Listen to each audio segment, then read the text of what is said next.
Hello दोस्तों, स्वागत है आपका उमा मोटिवेशन में और मैं हूँ आपकी दोस्त उमा।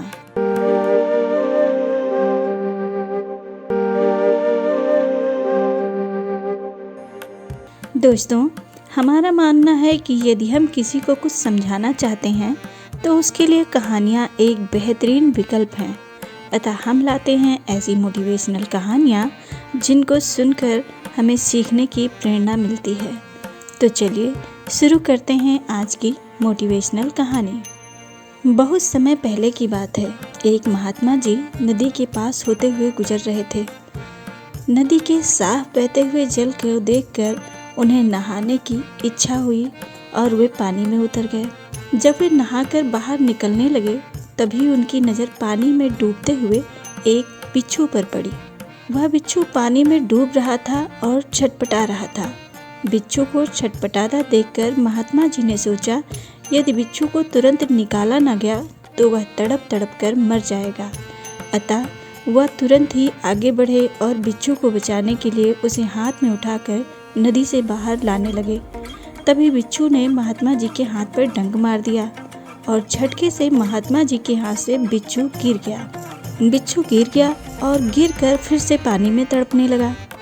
थोड़ा हाथ सहलाने के बाद जब महात्मा जी ने नज़र उठाकर देखा तो उन्होंने देखा कि बिच्छू पानी में फिर से छटपटा रहा है।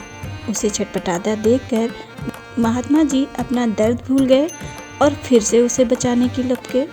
लेकिन इस बार भी वही हुआ। जैसे ही महात्मा जी ने बिच्छू को उठाया, बिच्छू ने फिर से डंक मार दिया। यह सब बातें वहाँ से गुजरता हुआ एक राहगीर देख रहा था और वह महात्मा जी से बोला कि अरे महात्मा जी, देखने में तो आप सही लग रहे हैं, फिर भी मुझे ऐसा लगता है कि आप में शायद दिमाग की कमी है।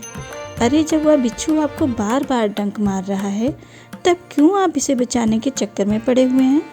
क्यों उसके डंक का दर्द बार बार झेल रहे हैं? उस आदमी की बात सुनकर महात्मा जी मुस्कुराए और बोले, बेटा, यदि मैं इसे बचाने का प्रयास नहीं करूँगा तो यह मर जाएगा और अपनी नज़रों के सामने मैं इस जीव को ऐसे तड़प तड़प कर मरता हुआ नहीं देख सकता। पर यह तो आपको बार बार डंक मार रहा है। तो महात्मा जी बोले, देखो बेटा, प्रकृति ने इसे ऐसा ही बनाया है।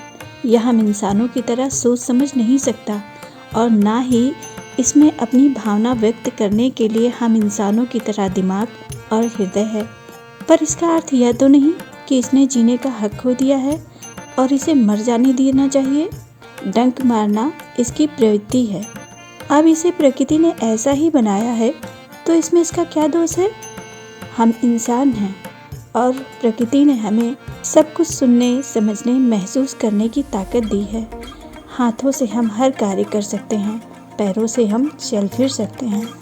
शायद ईश्वर ने हम सबको इतना सब कुछ एक साथ सिर्फ इसलिए दिया है कि जिससे हम उसके द्वारा बनाए हुए अन्य जीव जंतुओं की देखभाल कर सकें, उनकी सेवा निस्वार्थ भाव से कर सकें। निस्वार्थ भाव से किसी जीव का जीवन बचाने से बड़ा पुण्य इस दुनिया में दूसरा कुछ भी नहीं है। वह राहगीर महात्मा जी की बातें सुनकर सिर झुकाकर बोला कि वास्तव में महात्मा जी, आप सच्चे महात्मा और ईश्वर को मानने वाले हो। फिर राहगीर ने एक सूखा पत्ता महात्मा जी को दिया, जिस पर महात्मा जी बिच्छू को रखकर उसे बाहर बचा कर ले आए। तो दोस्तों, कैसी लगी आपको हमारी यह कहानी? हमें कमेंट कर ज़रूर बताएं और हाँ, प्लीज़ हमारे चैनल को लाइक, शेयर और सब्सक्राइब करना ना भूलें। Thanks for watching.